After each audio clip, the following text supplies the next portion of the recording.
And we're back. Nico Harrison is gone. The Bulls are not as back as I thought they were, and the rookie class is pretty phenomenal. But how are we doing? We have a very fun episode for today. Later on the show, we are going to be talking some college basketball and draft prospects with our local mid-major expert, but also just general college expert on Substack, Elliott Crow. So stay tuned for that. But Nico Harrison is gone.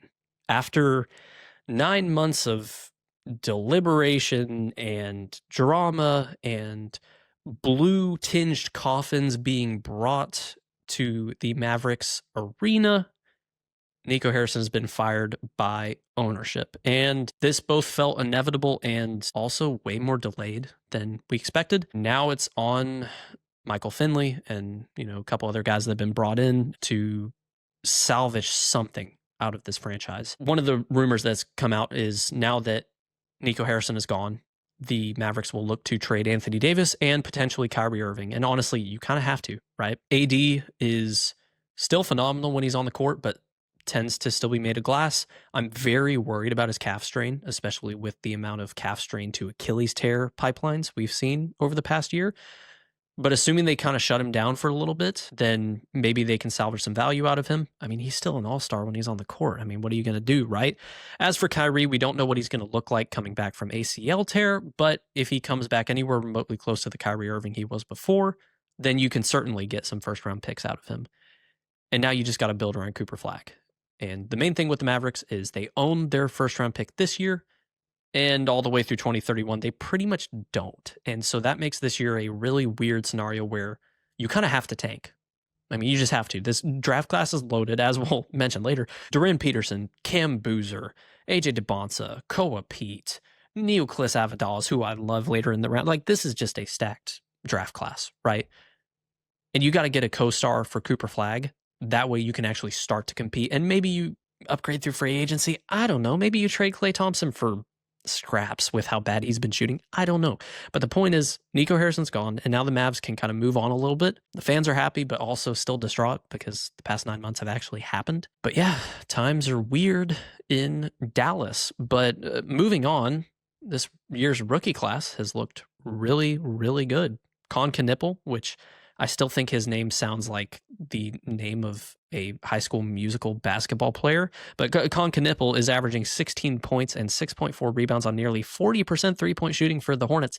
This is the first time since Brandon Miller that the team has actually drafted a quality rookie. Tejan Salon hasn't been great. I mean, we knew what happened with James Bouknight, who's out of the league. But Con Knipple looks like the real deal. He moves so well off the ball. He's already played the co-star role for years. I mean, and also he knows how to thrive off of a big lead guard who can dish the ball out. LaMelo has actually been injured, so he hasn't had to focus on the off ball as much, which I think is good for his development, just being able to play on the ball a little bit.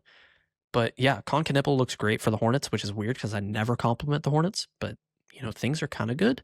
I still think they should trade LaMelo Ball, but that's another topic. VJ Edgecombe still averaging 15, 5, and 4. Ryan Kalkbrenner, another Charlotte Hornet, averaging the highest field goal percentage in the league right now, like over 80%. Phenomenal. I mean, he's been an absolute godsend of a pick and roll for this team. Very Zach Edey-like for like how the Grizzlies run with John Morant. Speaking of, Zach Edey still hasn't returned. Colin Murray-Boyles, who had a rough start to the beginning of the year as a rookie, is kind of finding his groove, shooting 50% from deep, albeit on like 2 attempts per game. But he looks good in a limited role. The analytics were always really high on Murray-Boyles, but he just kind of had to find his footing a little bit. I think he's still going to project to be a really good long-term NBA guy, but you might have to develop him a little bit. And the Raptors have a little bit of time. Scotty Barnes has been a little bit worse than I expected, particularly on the defensive end. Once again, I digress a lot. Cooper Flagg, that guy, the number 1 pick, the generational talent, struggling to shoot. But that's probably because the Mavericks are having him play at point guard. Maybe that's good for his long-term development. I don't know. I mean, Jason Kidd did it with Giannis. Giannis did not enjoy it. But yeah, Cooper Flagg is just, silly turnovers when you're playing at guard at his size. But he's shown crazy flashes defensively. I mean, there's a clip of like the leaping block he just had the other night. It looked like Superman. This entire rookie class is really good. Even, oh my gosh, I can't believe I'm mentioning 3 Charlotte Hornet rookies on one episode. This is like blasphemy. But Zion James for the Hornets has been a good second round guy. I mean, there's all these kind of guys that are filling gaps here, and this rookie class looks about as good as we expected to be, and maybe even a little bit deeper than we expected it to be. But I mean, I'm not complaining. Trey Johnson looks good. Not complaining. Love to see the young guys ball out. But next, Jokic is unfair. Newsflash. 55-point game. Pretty much at the half, by the way. I mean, a 55-point game. He's the first player in NBA history to average a 35-point triple-double while shooting 60% or better across a 6-game stretch. Most valuable player by definition. I know I keep talking about like, oh, Wemby, Giannis, all these guys. But the more you watch Jokic, it's just brutality out there. He's surrounded by far better players. And this is one thing that I want to bring up is that some people are like, oh, Ty Lue just let the guy score, his coaching scheme. That's not a bad strategy. Like, yes, he scored 55. I get it. Phenomenal. That's Jokic for you. But to this point, the strategy with Jokic to stop him is to let him get his points and then block off the passing lanes. And also his teammates weren't really going to make the same amount of shots. Now the teammates are making shots. And for as weird as Cam Johnson's start has been, he's still able to make shots. You've got all these guys, Jamal Murray. You've got everybody around Jokic is ready to shoot and can and willing and able. And that changes things so much that he can actually score 55 and get his 8 assists and then 12 rebounds. Literally ridiculous. This Nuggets team is so dangerous. And I mean, I was looking at the standings for my Rockets, and Rockets are like 4th in the West. And it's like, dang, you got to get past the Spurs, the Nuggets, not to mention the Thunder. Like, it's really tough in the West right now. But I want to do kind of a new segment here. Actually, 3 new segments, but it's kind of all one. I'm going to do craziest game of the week, best win of the week, and worst loss of the week. So craziest game of the week, I'm just making this segment just to talk about the Pistons-Wizards game this past week, which easily the craziest game of the week, potentially the craziest game of the season. We don't know how it's going to go, but let me just read it off to you. Cade Cunningham took 45 field goal attempts, which is the 7th most all-time. That's like Kobe level. Had a 42-point triple-double. So, I mean, you can't blame him. 45 shots, whatever. Inefficient. Still got a triple-double. Still got the win. Dennis Jenkins. I've never heard of this man before in my life, and I'm a niche guy. Like, I love, NBA role players, but he apparently played in the G League last year. He was on the all-rookie team for the G League, undrafted guy. He hit the game-tying shot to send it to overtime. And now he looks like a genuinely good rotation player. He rebounds. He's got the grittiness that Detroit wants. And he's like big enough to play kind of like the shooting guard, but he's got some good passes. Like, this is a good glue guy. I've been really surprised and good for him, carving out a role on a very good Pistons team. On the Wizards side, CJ McCollum is now the oldest player on the Wizards since Jordan to score 40 plus in a game. Cam Whitmore had 20 in that game in 29 minutes. So shout out to former Rocket Cam Whitmore. And Cade was just clutch, man. And so was Dennis Jenkins, which seems weird to say, but Cade was clutch. And he has really cleaned up the late game turnovers, which is one of the things that I had a problem with before. And he's become much more disciplined. He's also just got a better killer mentality. Like, he's willing to take it at the defense more. And I mean, you kind of have to wonder, what do you do with Jaden Ivey once Jaden Ivey comes back? But I mean, that's another topic for the trade deadline. But I don't know. I like Jaden Ivey. But Cade's been phenomenal, and I don't know how really well the fit works if they play next to each other. I don't know, but Pistons won that one in overtime. Best win of the week. Spurs beat the Rockets, womp womp, in my opinion, but 121-110. Spurs beat Rockets. NBA Cup group play. I kind of respect the cup. The No Dunks podcast always talks about respecting the cup. I don't know if I respect the cup, but, whatever. Spurs had 4 players score 15 or more in this game. 14 points, 13 assists from Stephon Castle, who is just so good. So good. And I feel so vindicated about having him first on my board last year. I'm just going to put that out there. 24 from Harrison Barnes, who is 33 years old and is arguably having one of the better seasons of his career right now. I mean, he's had some really good seasons. He's been a good NBA role player, but he's having a really good season alongside Wemby and crew right now. Rockets looked in control most of the first half. Up by 8, up by 9. They keeping a little bit of distance, but then the Spurs just took the reins. They just ran away with it. Castle's so good. Him and Wemby, they both had triple doubles the other night in a separate game, which makes them the first Spurs duo to both have triple doubles. And this game versus the Rockets was without De'Aaron Fox, no Dylan Harper. Dylan Harper's kind of dealing with an injury. Once again, slow playing him is the move. And then De'Aaron Fox kind of came back, and then now I guess they're resting him a little bit. The Spurs are genuine contenders in Wemby's, what is this, third year? Unfair.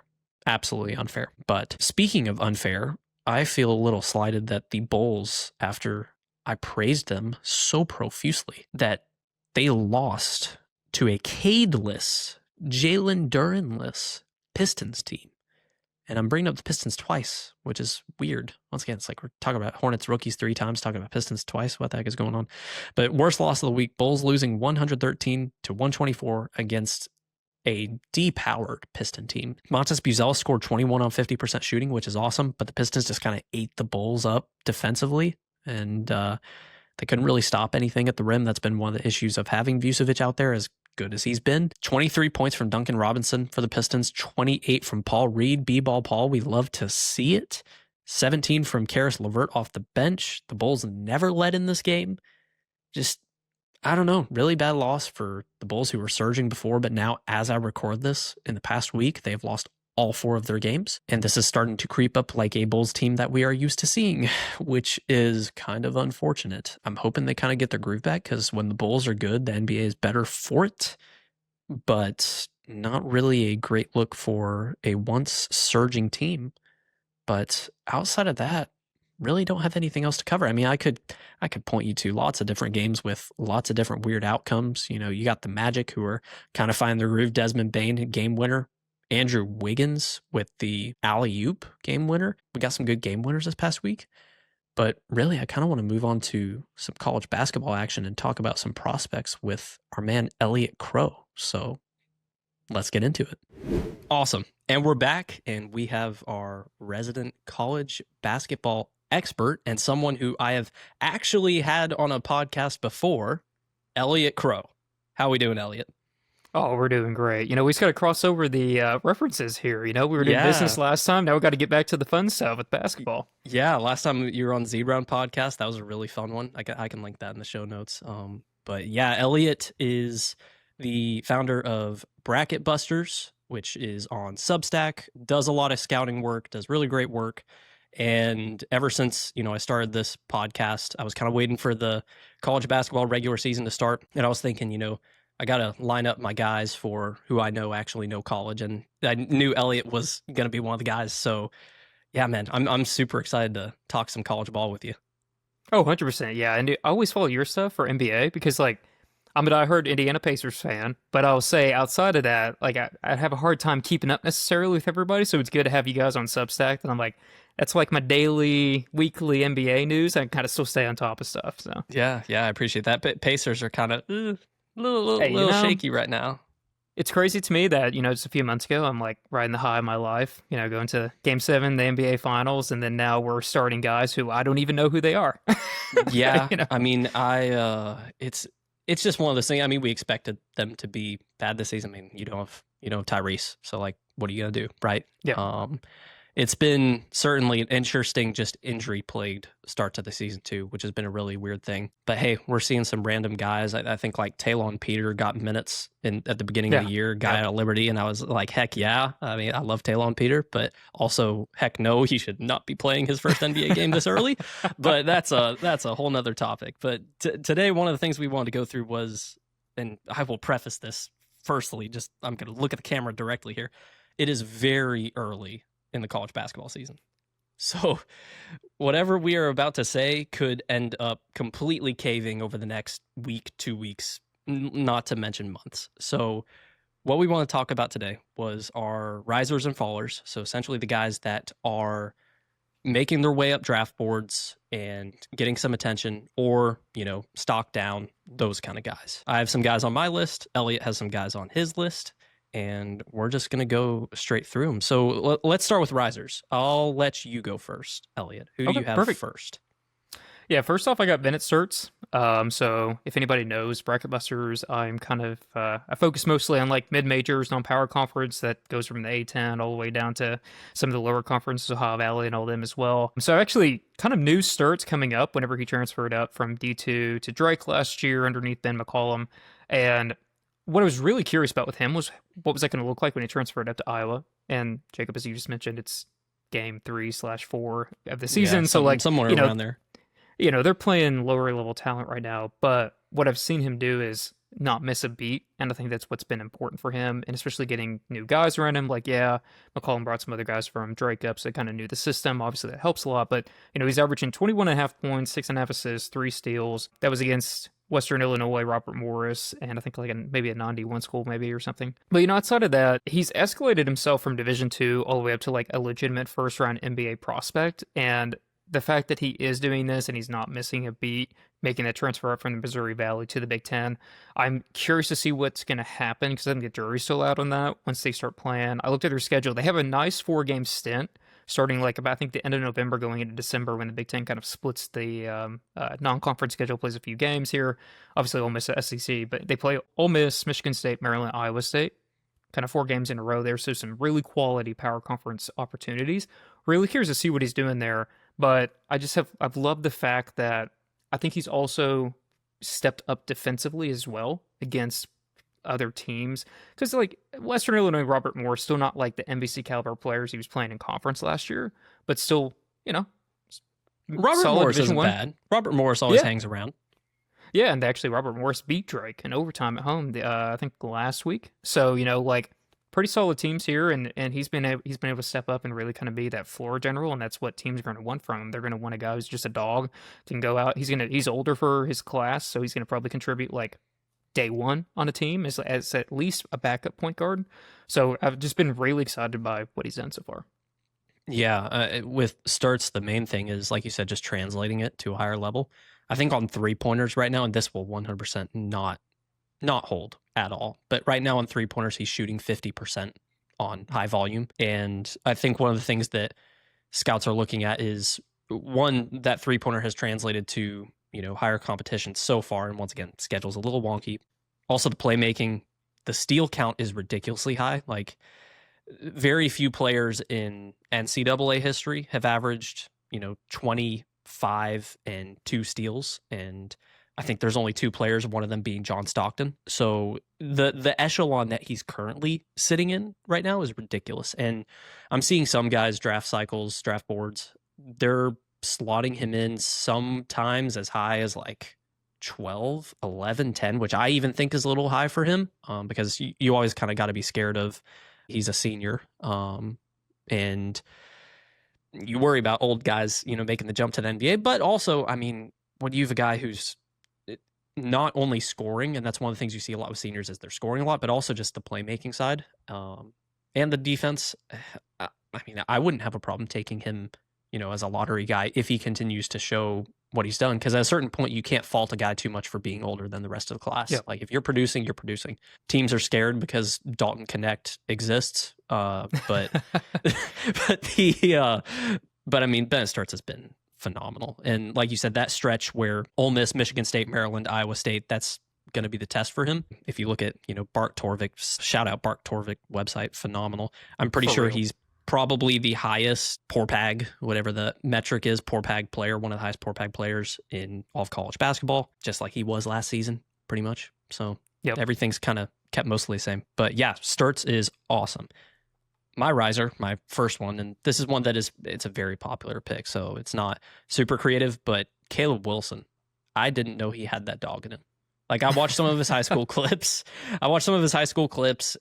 obviously plays a beautiful play style. I think I had mentioned in one of my articles this past week is any guy that can get into the mid-range and hit turnaround jumpers, just my heart just swells. Oh my gosh. And he is currently averaging 19.7 points per game, 8.3 rebounds, 2 steals, 64.5% on 2-pointers, which, watching him around the rim just kind of carve up guys and go straight at guys that are just massive is awesome. And also, he's kind of just massive himself. He's 6'10". His wingspan is likely to be, just the eye test, probably greater than 7'1", maybe not. And he's kind of solved the big question mark a little bit so far, which was, does he have a consistent jumper? Throughout high school, one of the questions was, is he going to be able to take threes in motion consistently, make them? He hasn't been phenomenal. His first game, he was phenomenal. He hasn't been phenomenal, but I mean, 33%, it's okay. The fundamentals look great. He looks great in motion. His free throw shooting worries me about, going to the next level. He's shooting 66% from the line right now, and that's one of the things that analytics people will tell you, if you can shoot your free throws, you're going to be able to shoot threes at the next level. I mean, I'm kind of ripping on the guy, which is weird because he's been phenomenal. He's just kind of the whole package you want in a modern NBA player, right? I mean, he can score 100%. At will. He can play off the ball. He can dribble at 6'10". He plays like a jumbo wing.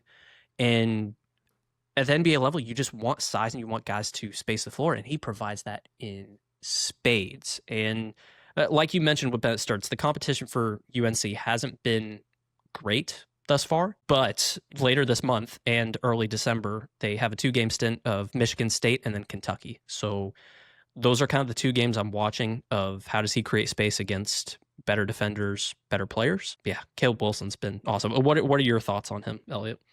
Yeah, you said it. I love big men that can essentially, I'm not saying he's going to run the point, but have the mobility to do that and actually be able to create shots for themselves, be able to dribble, be able to drive to the paint themselves. It's something that I've really enjoyed about the modern NBA style of big men. Like, yes, it's fun to watch Zach Edey's, but it's also fun to watch a big guy kind of play outside of his position, and that's something that I've really enjoyed watching him so far. And with Seth Trimble getting hurt, I'm actually curious, obviously, 2 drastically different positions. Trimble's 6'3", 6'2", something like that. So I am curious, though, to see they lose production out of him. Are they going to expect to get a little bit more push towards Wilson? I don't know North Carolina's team who's going to kind of step up for that role too much here, but I would assume that Wilson's going to probably have an opportunity to even show off a little bit more offensively. So to your point, I'm curious to see, can he expand a little bit more on that 3-point shot? Because that's what's going to solidify him from, maybe being middle of the pack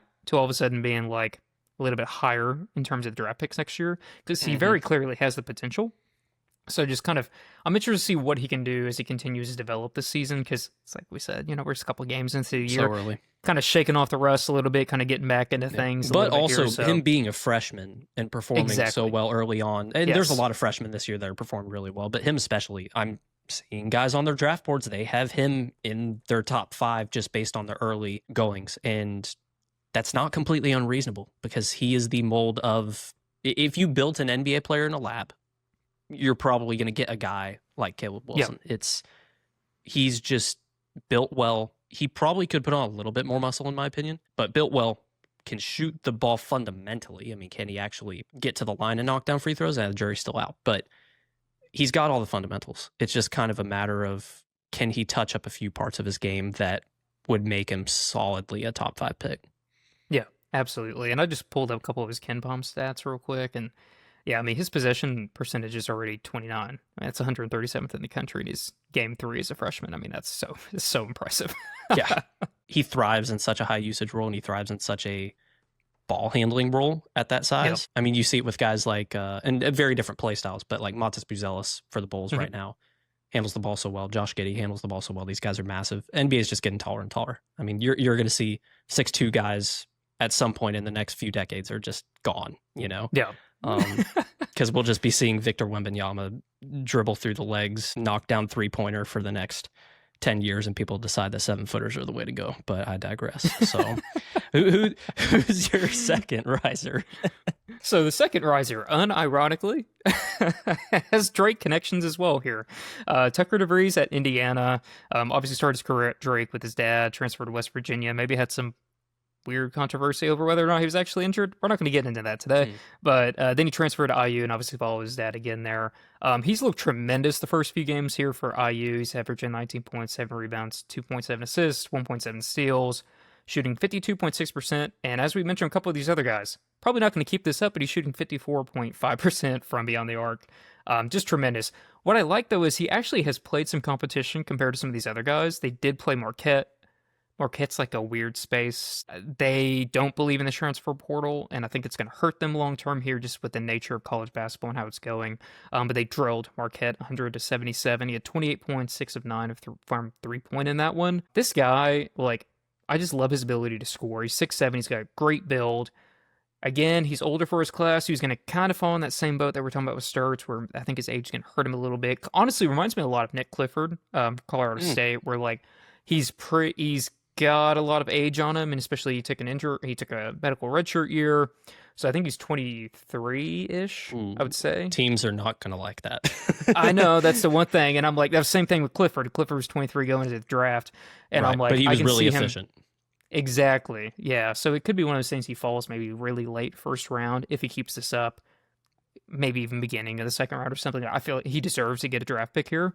Especially like, I feel like he could fit into one of those teams that maybe just kind of needs a guy to come off the bench, get him some points real quick, kind of play in year one. They don't need long-term development. So that's why I'm thinking maybe late first round, because then you can get a team that's like already kind of established. Yeah, and they just need some extra offense around him. Because the thing about him too is at 6'7", he's really a dominant defender. Rebounds very well, very well. And again, he's kind of got a bigger body for even just his size. Defends on-ball defense exceptionally well. I just love his play style. Just from when he was a freshman, I'm a big Missouri Valley fan. I've watched Missouri Valley for a long time. As a freshman, I saw him play, and I was like, wow, this guy's NBA potential. And kind of seeing him develop over the course of time and now doing what he's doing at IU, I'm pumped to see what he does in the Big Ten, because I think if he keeps that up, like, again, age is going to hurt him, but long term, he's still going to be a very solid NBA player, in my opinion. Mm-hmm. Yeah, I'm looking at his stats here on Bart Torvik. Everything is green. If you've ever used the Bart Torvik website, green is very, very good. Offensive rating above 120, box plus minus above 8, 3-pointers per 100, 13.4. So he's just taking a lot of shots. And like you said, 54.5% from three. The only thing that stands out to me with him, and I haven't watched enough of his film to have like a general consensus on him, but does the fact that he is a free throw rate of 13.2, which is, as far as I know, very, very low percentile wise, does that worry you for a guy that's 6'7" and is a wing and, you know, is probably at his position going to need to get to the rim a little bit at the next level? Yeah, I think it's something that he probably needs to work on a little bit there. I feel like for his style, if I was a coach and I'm coaching the NBA, I'm bringing Tucker in as mostly probably a catch and shoot guy, the type of guy that I'm going to sit in the corner. I'm going to say, you're going to take 5 threes this game. I would like to see him because he's got the mobility. He has a really quick step, again, for his size. So I feel like he does have an opportunity to get to the line a little bit more and draw contact. He's got a bigger body. I feel like he can fight through that to kind of get some and one opportunities there as well. But I just, over the course of time, I actually just pulled it up too. His free throw rate last year, it was 32.9. The year prior, 34.2. So, like, I think where maybe it's a little bit lower at the beginning of the year. But I'm curious to see if, like, this is some of maybe his role changing at IU, because now he's playing at a higher level. Like, yeah, he was at West Virginia, but he only played 8 games last year. So, truthfully, and it's the beginning of the year, you're probably playing a lot of low-level mid-majors. So, right, you know, you're kind of seeing that stat a little bit different there. But I feel like he's played with his dad's style so long that we should see that tick back up again. But to your point, though, if he doesn't do that at like the Big Ten level, it probably is a little bit of a thorn in the side. Yeah. Well, let me get to my second riser. And this is a guy who last year, I was on the Yang Hansen train, or Hansen Yang train, for a little while. But I wasn't as much on it as I was some scouts, and I was kind of in the middle, right? But there was one guy who I had the, Hansen Yang hype for, who I didn't feel like was getting the hype. And maybe that was because they expected him to go to the NCAA instead of draft immediately. I don't really know. But Neoklis Avdalas, Neo, he is probably, when I watched the tape, this is a man that has very little to no weaknesses. He is a 6'9" point guard. He is currently averaging 20 points per game, 7.5 assists, and 4 rebounds in his freshman season for Virginia Tech. He is shooting 42.9% from 3. He played European basketball. He's been playing pro for a little bit now, but I've been high on Neo since last year's draft. I was saying, like, look, this guy is a top 20 pick if he declares right now. And of course he went to Virginia Tech, both because he gets the college exposure and also, I mean, let's be real, NIL, transfer portal, like everything's, it's a little bit different of a game now, which is ridiculous to me, but things are different now. He has been everything that I expected and more. He's probably the best pick and roll navigator out of any guy his size in the nation right now, other than, your top 3 picks. You got Darren Peterson, who's a phenomenal pick and roll navigator, but he just navigates the floor so well. He has the classic, it's almost a stereotype at this point, the European eyes in the back of your head passes. And his defense isn't like the best, but it's also not the worst either, which I think when you're elite on offense, you can kind of give up a little bit on defense. Right now, I mean, it's like I said, this is the problem with such early game samples is the schedule's been really soft, played really, really weak teams so far. But in January, Virginia Tech plays both Louisville and Duke in short range of each other. So that's going to be kind of interesting to see how he deals with Michael Brown Jr. and Cam Boozer, all these guys. How's he going to defend against those guys? But yeah, man, I mean, Neo's phenomenal. His only weakness that I see right now is the free throws. He's shooting like 42% from the line, which is abysmal. Very abysmal. But like right now, he's top 15 in my book. But yeah, I'm gonna stop rambling about Neo, man. What are your thoughts on him? It's so funny. I'm so bad, admittedly, about keeping up with like the international ranks because like international basketball is just like this. It's so void. Complicated. It so is. Well, I watched. There's a documentary on Hulu about this actually, and I watched it on my day off on Tuesday. And I can't remember. I think it's called Imported, but it was just talking about people from college going over playing internationally overseas. So it was just like really represented why I'm like, oh yeah, okay. I don't feel as bad that I don't keep up with this as much because it's like so much everywhere.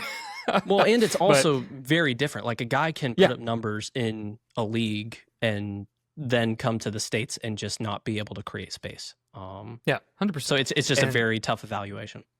Yeah, so like he wasn't on my radar at all until pretty recently, and I was like, oh wow, okay, this guy's like pretty solid. And I just like, dude's 6'9" with a 38.2% assist rate. That is insane. It's absurd. That is insane. So like this guy, I'm the same way as you. I'm super hot on him. I was watching some tape of Virginia Tech the other day, and I was just like, yeah, this guy's like very clear. Which is so funny because like Virginia Tech to me is a team that's this is again kind of the beauty of a little bit of NIL. It's getting teams who like, yes, it's Virginia Tech. They're good. They're decent usually, but you're getting people who are now like mid, maybe top first round draft picks going to teams like Virginia Tech. AJ Debance is going to BYU. Right, exactly. You maybe even 5 years ago, I mean, he would have been going to a blue blood immediately. Yeah, 100%. Like it would have been over. And I mean, if there's one advantage to the professionalization of college sports, it's the competitiveness of teams like Virginia Tech. Texas Tech is the epitome of just paying guys. I mean, JT Toppin with like $4 million and who knows what Christian Anderson is getting. I mean, it's just him coming to the States and committing to Virginia Tech was such a surprise for me. But also, it's one of those systems where they're just going to give him the ball all the time. 100%. Yep. And he is going to get all the exposure he needs to just catapult himself into lottery conversations. And also, I mean, I hate to say it, but Jokic, Doncic, and all these guys have made us think European guy passes the ball well. He's immediately going to be amazing. Like that was my first thought when I saw him. Is I was like, oh my gosh, this guy is tall, can pass, and he's European. That's all I need to know. Sign me up. Sign me up. That's all I need to know. But moving on to our fallers, we each have 2 guys on our fallers list, and let's go. So these are guys that, like I said, early game sample size, and we don't really know who's just kind of shaky getting into the year, or who's actually having problems. So I'll let you go first on this. Who's your first faller? First faller, okay. So this is like a weird one for me because I was really thinking about this, and I'm like, this player I don't necessarily blame. I blame maybe the coach hyping him up a little bit because of how he built the team. But that's Ian Jackson out of St. John's. Pitino kind of came in this season with the mindset of like, we don't need a true point guard. Ian Jackson's going to be our true point guard. And he hyped up Ian Jackson's stock to like the moon. I mean, I can remember listening to several podcasts about him and I'm like, oh, this guy's going to be the next best guard in the league. Like, mock he's going to be awesome. Were kind of going crazy with him too, just off of the comments that Pitino was making. I mean, the problem with doing that is like you're setting this guy, no offense, setting him up to fail a little bit, because if he does not meet even a fraction of the expectations, it's going to hurt his stock dramatically, and it's something that he's going to now have to overcome. Thankfully, it's just the first few games of the year. He's got plenty of time to actually do this. But, because offensively, he's doing great. he's averaging 14.5 points, shooting 60% overall and 66.7% from 3-point. I don't think offensively you could ask for more from a guy coming in. However, though, he's only averaging 1.5 assists per game. He had 0 against Quinnipiac and just 3 in the 103-96 loss to Alabama. So kind of, I think what really hurt St. John's was the fact they did not have a point guard in that game. It was a facilitating offense was very difficult. Ozzie Sellers has done a good job kind of being that guy. I think he's averaging roughly 4 assists or so per game right now. He's done a pretty good job handling the ball, but I want to see Jackson do that. This is something that Pitino kept hyping up going into the season, and I want to see more of, can Jackson actually be more than just a scorer? Because at this point in time, what we've seen through the first couple of games here, including a big game against Alabama, is the fact that he's just scoring, and that's it. And to be an NBA player, you need to do more than that. And like defensively, I think he's been fine, but I just want to see, can he or can he not be the point guard that Pitino was hyping up going into this season? So, for that reason, I kind of had him on my falling list because he just hasn't lived up to the hype that they had coming in. Yeah, I just looked up combo guards who, and I mean, you could categorize him as a guard wing depending on, what you look at. I mean, he's 6'4", but I just looked up the guards that have been drafted with a lower than 15% assist percentage. It's not pretty. I'll tell you that. It's not really pretty. John Jenkins, Joseph Young, Tyler Harvey, Malik Monk, he made it. Marcus Sasser has thus far really struggled to crack NBA rotations. Jace Richardson is on there, so, not completely hopeless. Austin Rivers, Jordan Poole, Frank Jackson, Shake Milton, Lonnie Walker, Avery Bradley, who, Avery Bradley had a long career. Matisse Thybulle, which, once again, you got to be a good defender to be Matisse Thybulle. Demetrius Jackson, Jared Cunningham, and Trevor Keels. Not a great list. Like you said, Ian Jackson's been really good as a scorer, but you can find scorers all over the nation right now. Exactly. In today's NBA, you can find a scorer virtually anywhere. I mean, you're looking at Dennis Jenkins. I don't know if you've been keeping up this guy on the Pistons. Phenomenal. He's been great. He can score, he can rebound, he can assist. But the reason he's cracked an NBA rotation is because he can do multiple things.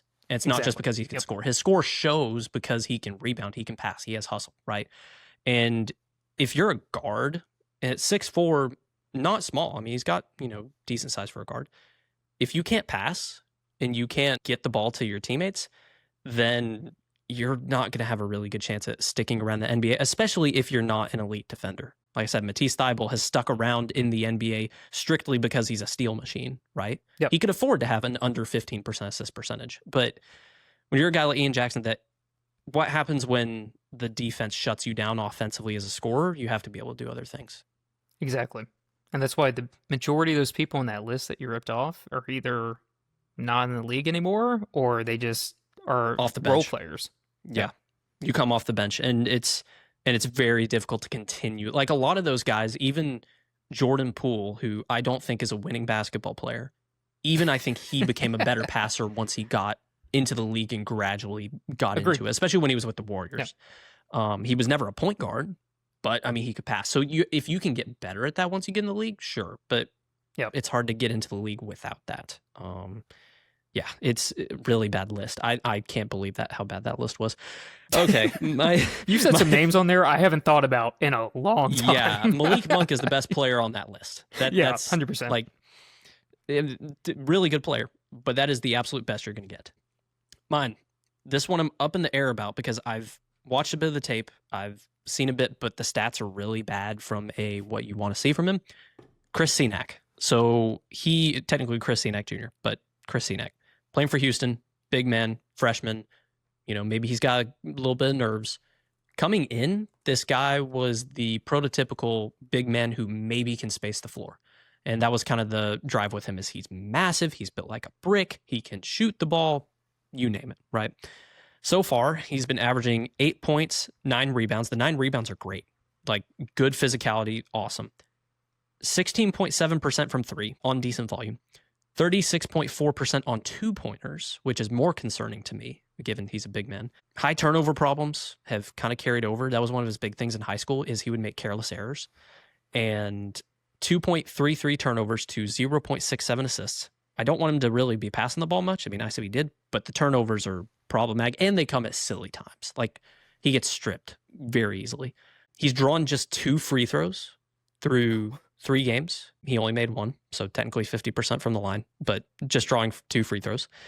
Negative 3.8 in box plus minus. And once again, it's early, but he's one of the guys that screams to me, we're going to bet on the physical upside and hope he develops. He will probably be a lottery pick, but it's been rough goings early on. And Houston's great. So, like, it's not necessary. I don't think it's a scheme issue. It is just maybe he's a freshman and getting a little nervous out there, but not a great start. Yeah, he fits into that Houston system really well. So I'm just gonna be honest, I hadn't really seen his stats until I was looking at our doc that we put together before this, and I was like, oh wow, this is not good. Because like come in, like I knew the hype around him, and I was like, yeah, this guy's gonna be like pretty solid. Because he's just that like stereotypical Houston guy who's like gonna be super good defensively. He's gonna probably be pretty efficient on offense because they're not going to go out there and score, 105 points per game, but he's going to be a stereotypical good big man and kind of fit some of the models that they've had in recent years. And I'm just stunned that it just hasn't clicked. And the 2 free throws is just wild. Once again, that's the most concern to me, especially for a Houston team that likes to get gritty. Exactly. Yeah. To draw just 2 free throws. And that's one thing that if you look at a big man, when they get to the next level of the NBA, one thing you like to look at is free throws. Even if you're not knocking down your free throws, are you drawing them? Yeah. I mean, my brain goes to DeAndre Ayton, who, I was thinking the same thing. Did not draw a lot of free throws. And Chris Cenac, I don't think is DeAndre Ayton. I mean, there's something there, a little similar, but not being able to embrace contact and get fouls is a problem. I think that 3-pointer is going to fall eventually because his fundamentals are pretty good. 36% on 2s surely so bad. Can't. That surely can't keep up. I just it can't. He's got to have a breakout game. If that keeps up, you're going to point. see him slide outside the top 25. But I don't think it will. Yeah, I mean, if that keeps up, you probably need to stay another year in college. Oh, 100%. 100%. Yeah. I don't think those will keep up. The free throws and the turnovers are the things that I'm going to be watching the rest of the year for him. Because if he continues to have problems with both those, then it's both a discipline and a willingness issue, and that does not project well to the NBA. I also just pulled this up. He's playing against Lehigh, Towson, and Oakland. These are not power conference schools, folks. No. He's not at all. He's not playing great competition. He's not playing great rim protectors. And we'll see how he does against better competition. But I was gonna say they got Auburn, Syracuse, and Tennessee, and Florida State 4 of the next 5 games. So we'll see how that goes there. That's gonna be fun. Him versus Alex Condon in Florida is going to be funny. Actually, it's funny. I didn't realize that my next follower and your previous follower are going to be playing each other in the next game. They are. We're gonna have Tahaad Pettiford is my next one. Just shooting abysmal. I'm gonna be honest. I think some of this coming into this season, I don't like the whole Pearl situation, just handing it off to his son. But anyway, whatever. The problem is, like, you just don't know what kind of actual coaching you're going to get here. And I'm sure Bruce has his hand on stuff, too. Like, I'm sure that he's not just walked away from the program entirely here. It's just a weird thing to throw your players into. It is. It really is. And, like, I'm sure it messes with your headspace. Again, Pettiford's pretty highly regarded coming into the season, and he's shooting 27.9% from the floor, 17.4% from beyond the arc. And again, it's the same thing we we're just talking about with Cenac here, where he's averaging 30.7 minutes per game, but he's playing Bethune-Cookman, who they nearly lost in overtime, which given, guys, if you don't, I'm sure nobody in this podcast actually knows, Bethune-Cookman has a wildly good class for a SWAC team. Like, wildly good. Like, probably, like, could be a Cinderella story kind of team. Really? Coming in. You heard it here first. But outside we're gonna hold you to that. I'm gonna say that as a clip, and we're gonna hold it to you in March. Outside that, they're playing Merrimack and Wofford. So, like, this is 3 non-power conference schools that you should be able to rack up 50% from the floor easily against, kind of what we were talking about with some of the other guys that were rising in stock have done, and we just haven't seen that. And I think it's concerning. Defense hasn't looked good either. He's only got 4 steals through 3 games. Like, again, I'm not asking you to go out there and average 8 steals per game your first few games, but you need to do probably, if you're not shooting, you need to do more on the defensive end as well, especially against lesser competition that you should be drilling. And again, Auburn had to take Bethune-Cookman overtime just to beat him. So, like, some strong concerns around here, and it's not like he's not getting his shots up. I didn't look at this. Let me look at what he's averaging. How many shots per game here is he averaging? 14.3 attempts per game, and you're shooting 27.9% from the floor. He's averaging 7.7 threes per game. He's just shooting 17%. Last year, for comparison, he was averaging 42.1% and 9.1 attempts per game, 36.6% on 5 3-pointers per game. So, like, solid for a freshman last year, very respectable. So that's why everybody was like, oh, this guy's going to be great. He's going to take a huge step forward this year. And the first 3 games has just been woof. And again, you were talking about the free throws earlier. He's only gotten to the line 7 times. He's knocked down 5 of them, but that's it. Right. I'd be curious because I haven't seen the tape on Auburn as much. I plan on it because I'm really hyped about Elijah Freeman. He's been he's just phenomenal athlete. But besides that, I'd be curious to see the tape on Auburn of, like, is Pettiford taking bad shots or is he taking good looks? Because one of the things with him is he had some shot selection issues last year. I'd be curious. I mean, have you watched some of the Auburn games? I've watched, like, highlights here and there, so I haven't like necessarily studied it. So what I would like to, I'd like to go back and maybe watch what were the scenarios that led to the shots, because some of them, in my opinion, have been questionable. Like, if you're averaging 15 shots per game, you're probably forcing some, and I think that was kind of what he gets into a little bit there. Also, like, he hasn't facilitated a lot of other offense as well. I feel like he's just like shoot.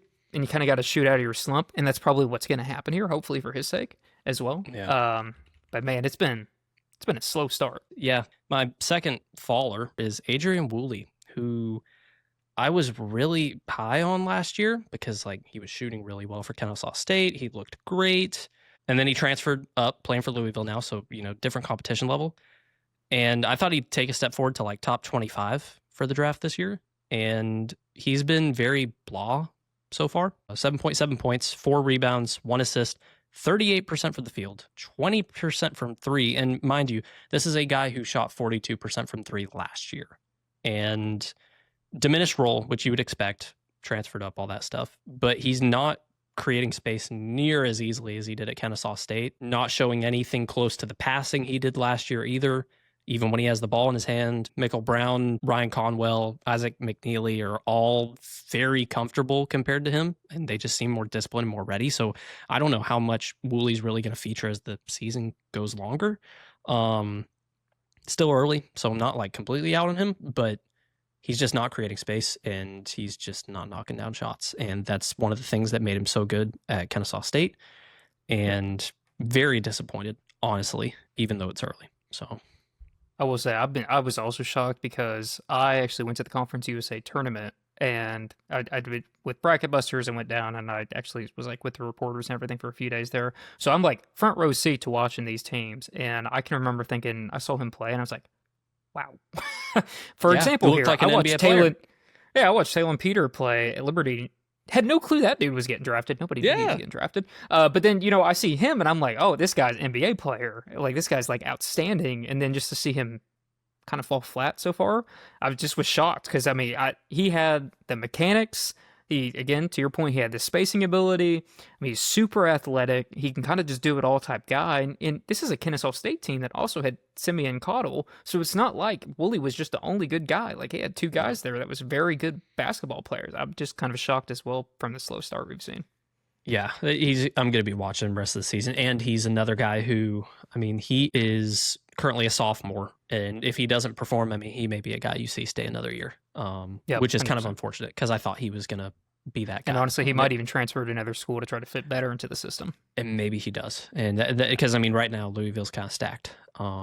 So, yeah, very tough. Some freshmen and sophomores have been phenomenal early on, and then others have just kind of stumbled. And early on, maybe it's just nerves. But we may be looking back at this and being like, oh, gosh, we overhyped Pettiford, we overhyped Cenac, those kind of guys. But, I mean, we'll see. It's a long season. But speaking of long seasons, I want to talk about some niche or some niche, depending on where you're from.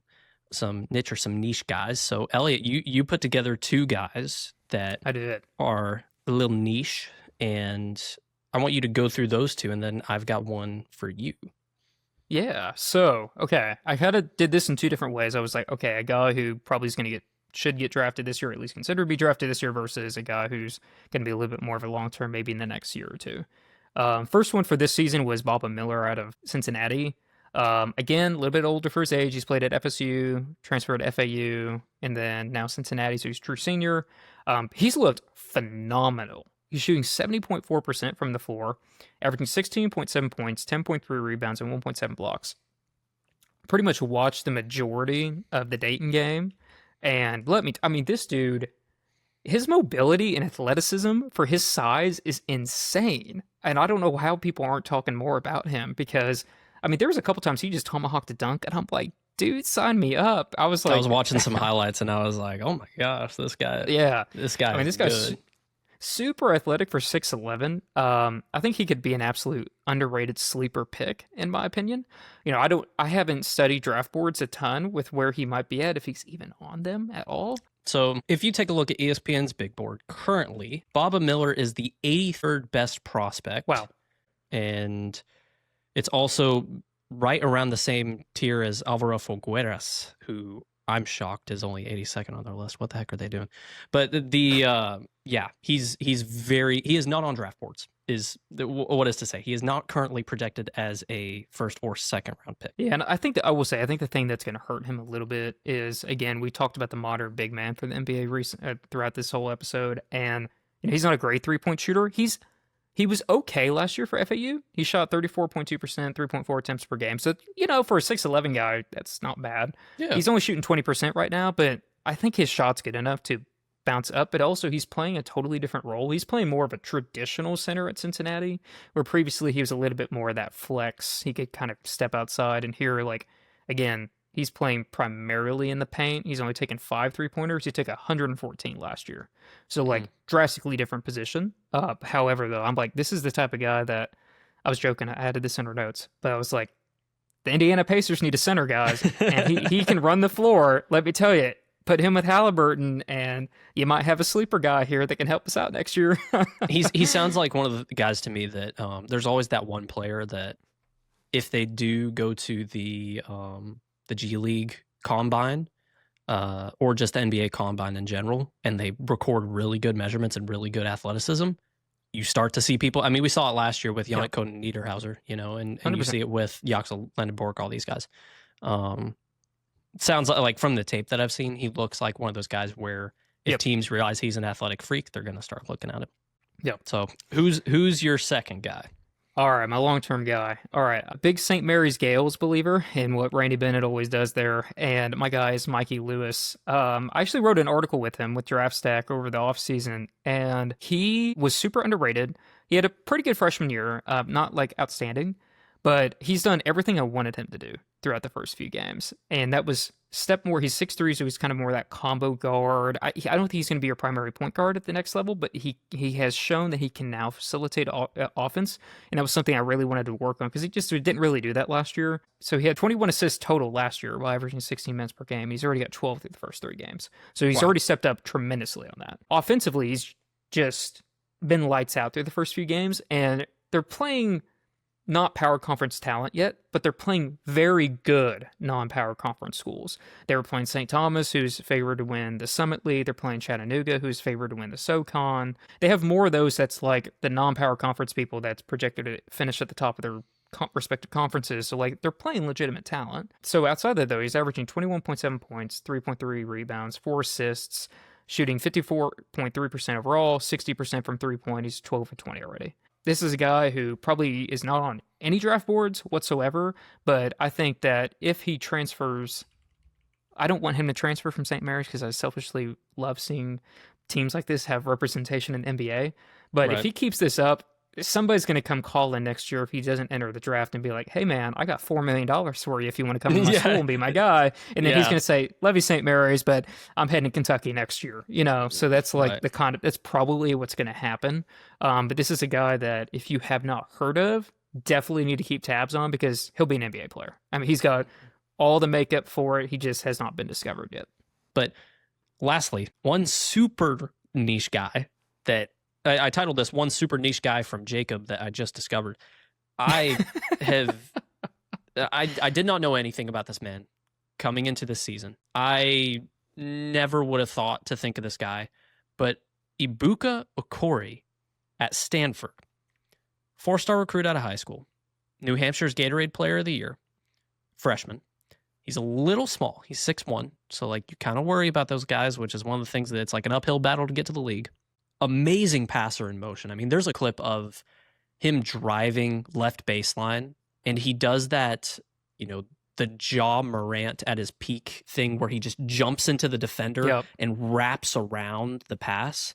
And it's like, whoa, this guy's incredible, right? And then you watch the rest of the tape, and he's currently averaging, once again, very early, but 27.5 points per game. That's pretty much leading the nation right now. 5.5 rebounds, 2 assists, 3 steals, 72% two-pointer. He is the shiftiest finisher I've seen on tape so far this season. 36.4% from 3. High motor. The touch is all there. Like, I've never seen this guy in my life. Was not on my radar. And then I'm looking through the stats. I'm looking through guys, and I'm like, who the heck is this guy that's averaging over 27 points a game through like the first 3 games? I was like, I've never heard of this man in my life. So I'm watching the tape, and I'm just amazed. And I'm not quite ready to say, like, yeah, this guy's going to be drafted because it's so early, right? But if he keeps it up, I mean, you can't, either the guy's going to transfer up, or, which is probably the more likely case, or maybe even NBA teams start looking at him because he's been very obviously the quickest player on the floor. Just super quick first step. I want to see what he does against better competition. He has UNC, Louisville, and Duke coming in January. So, like, I'm circling those 3 as, like, how do you perform against top talent? But he looks good. He looks really good. And I know you said before the show that you had never heard of him either, and you had to look him up, but, like, he looks good. Yeah, so you should probably edit the title to be the person that Jacob found and also put Elliott on, because I had no clue who this man was. But, like, I just pulled up his KenPom page, and it's really good when all of your stats on the KenPom page are red, because red means you're nationally ranked. Yes. That is insane. And to be a 4-star recruit and come out of nowhere as a freshman is ridiculous. Yeah, I mean, and I just looked up too. His best game was Montana, and I know it's Montana, but Montana's a very good mid-major. Like this season, they're going to finish towards the top of their conference. 9 of 11 from inside the arc is just ridiculous essays too. So yeah, I'm gonna have to go check this guy out a little bit more in depth afterwards. Yeah, he's. If there's one guy from this list, even including my Bradgerton followers, like I'm high on Neo, I'm high on all these guys. This is the guy where I'm like, I just want to see what he does, because if he's anywhere remotely close to this is a guy that looks like a first-round talent. Is he going to get in the first round? Probably not, unless he continues just being an absolute monster. Could he be a first-rounder next year? I mean, I think it's possible. Okay, one last thing. So I kind of notified you, but only last minute. I want to do some trivia with you, which is something I've done with every guest. And of course, because we talked about, some college basketball, this is all going to be college basketball themed questions. Some of them are pretty difficult. I only have 4. Normally I have 5, but I was like, some of these are a little too much. So I narrowed it to 4. So I'll give you 2 guesses per question.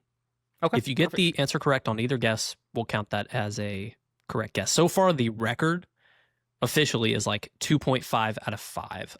So 50%. There was a 0.5 because it was like a third guess, but I'll let it slide. So anyway, okay. First, as of right now, Bennett Stirtz is averaging over 20 points, 5 assists, 2 steals on ridiculous 50% 3-point percentage, which is what we mentioned earlier. Let's knock the 3-point percentage down to a realistic 38%, which is anyone would say is very good. Who is the highest per game scorer in NCAA history to also average 20 points, 5 assists, 2 steals, and 38% 3-point shooting over the course of a season? So out of the players that have averaged that, who has scored the most points? How recent are we talking? Are we talking like recent? We're talking since 2005. Okay. Oh boy. Oh man, it's gonna be somebody who, like, when you say it, I'm gonna be like, "Yep, that makes total sense." Yeah, you are. Oh boy. Okay, I'm just gonna go out there. Was it Steph Curry? Yes, it was Steph Curry. Let's go. So I'm going to put the points last just because of how absurd they are. 5.6 assists, 2.5 steals, 38.7% from 3, 28.6 points per game. That's so absurd. And yet the Out of Timberwolves Davidson. took Ricky Rubio. Yeah. That's crazy. Oh my gosh. I saw the points and I was like, I don't remember them being that high, but yeah, I guess so. Okay, so you got that one for one. Second, what university has the longest active streak for the most consecutive NCAA tournament appearances? Oh, boy. Gonzaga? No, Gonzaga is second. Because I think they had their Sweet 16 streak snapped last year too, I think. Oh yes, so they actually do not count. So they did have second before. But this team got their, I'll tell you how many, 27 years. Boy, I'm between two teams. Well, you have two guesses, so. Houston? No. Kansas? No. Kansas is on the list, but Michigan State, 27. Oh, duh, I should have thought, because Izzo, yeah. Mm-hmm. I didn't even think about that. Yep. Okay, so 1 for 2. Third, Cam Boozer is currently averaging over 18 points per game, 9 rebounds, and 4 assists. No player in Duke history has ever averaged that over the course of a season, which, first of all, is absurd. Once again, early in the season. But there are 3 players to average 18 points per game, 7 rebounds, and 4 assists. Can you name 2 of the players? Does one happen to be Cooper Flagg? Yes, one does happen to be Cooper Flagg. That's almost like the free bingo spot. Yeah, I was sitting there. I was like, "Am I overthinking this?" I'm like, pretty sure Flagg did. One is Cooper Flagg. There are 2 more players. Oh boy, I was sitting there. I was thinking about somebody, but then I was like, "No, he played at Kentucky. Wrong blue team." I was thinking Anthony Davis there for a second. I was like, "Nope, wrong blue team." Wrong one. Oh boy, you might have to give me some hints. I'm struggling. Okay. The first player played after 2015, but before 2020. Okay, so that's the first player. The second player, who, if you get this, I would be extremely surprised, played between the years 1985 and 1989. Oh, I'm cooked on that one. Is the first one... Okay, I got to think about this. So Is between 2015 and 2020. Say it again. Was it Marvin Bagley? No. Damn. No, it was not Marvin Bagley. I'll give you one more guess because you got your first one correct with Cooper Flagg. So I'm trying to think of, when did Banchero get drafted? Was it Banchero? it was not Dang Paulo it. Banchero. So RJ Barrett. I should have... Dang it. It was RJ Barrett and Danny Ferry was the other one. So There's no way I would have guessed that in a million years. Danny Ferry was one of the most celebrated basketball players in the United States from the high school graduating class of 1985, according to Wikipedia. And he was 2-time ACC Player of the Year, an NBA champion in 2003, College Player of the Year in 1989, had his number retired by Duke, McDonald's All-American. So it was a history lesson I didn't know. I had no idea. But last one. So this is kind of connected to the previous one, the Michigan State one, but it's different. Oh, what is the all-time record for the most consecutive NCAA tournament appearances? Oh, boy. So this is not active. This is all-time. I'm just going to spit a number out there. Let's go with 34. Oh, sorry. Not the number. I meant to say... Oh. I meant to say, what is the team? My bad. That's my fault. Okay. What's the team? All-time? Okay. Wait, how many did you say? You said 34? Yeah. You're one off in that case. But what is the team? Sorry. Team. I'm going to go UCLA. No, not UCLA. You have one more guess. I got to go with my second guess. I got to go with IU. Nope. The answer is Kansas with 28. Oh, yeah. So Kansas technically had 35, but then their 2018 appearance was vacated for violations. So they kind of had to go back and it had to be 28. But 28 is actually the highest. Gonzaga is second. So Gonzaga had 27 That's all time. Wild. And I was pretty shocked that Kansas, I mean, of course, Kansas' powers, but 28 is a lot of, and 35 a long time. Actually. I mean, technically really figured 35. I don't know. I probably shouldn't have guessed UCLA in hindsight because they haven't been the same team that they were back then, but I'm like, but maybe I mean, it was a good guess together. for like that many years though, because it's all time. So like they could have done it for that many years. UCLA, let me see. UCLA consecutive NCAA tournament appearances. They actually only had 10. Surprisingly. Really? That's crazy. They only had 10. And 7 of those include their 7 consecutive titles, which is absurd. That's stupid. That's nuts. But yeah. Well, I mean, you got what? 2.5 for 4, right? So that's better than 2.5 for 5. So technically, you're the all-time record holder by percentage. I'll take that. So yeah. Well, awesome, man. This has been awesome getting to talk some college hoops with you. Like I said, you're Bracket Busters on Substack. You're on Blue Sky. You're on Instagram. You're all over the place. People can follow you there. But like I said, it's been awesome getting to talk hoops with you. Yeah, absolutely. Thanks for having me on, man. Yeah, of course. Anytime. We'll definitely check back in later in the season once guys kind of have everything under the belt. Maybe we do something during March Madness. Yeah, I think that'd be cool. Yeah, we could do some bracket stuff. Yeah, and we could also like revisit some of the guys that we talked about here today. Yeah, and be like, let's see what they ended up doing. Oh yeah, for sure. I mean, I want to see, my guy over at Stanford, Ebuka, Okorie, who's like tearing up everything as a freshman now, and see if he actually turns out. By then we're talking about him being 15th overall pick or something. Maybe so. Who knows? Then I'll feel like a genius and I'll have proof of it, which is crazy. But yeah, you got to clip that, put it on social media. Yeah. I'll be the first to find out. It's pretty crazy, but yeah, man. Awesome talking to you. Thank you, man. See ya.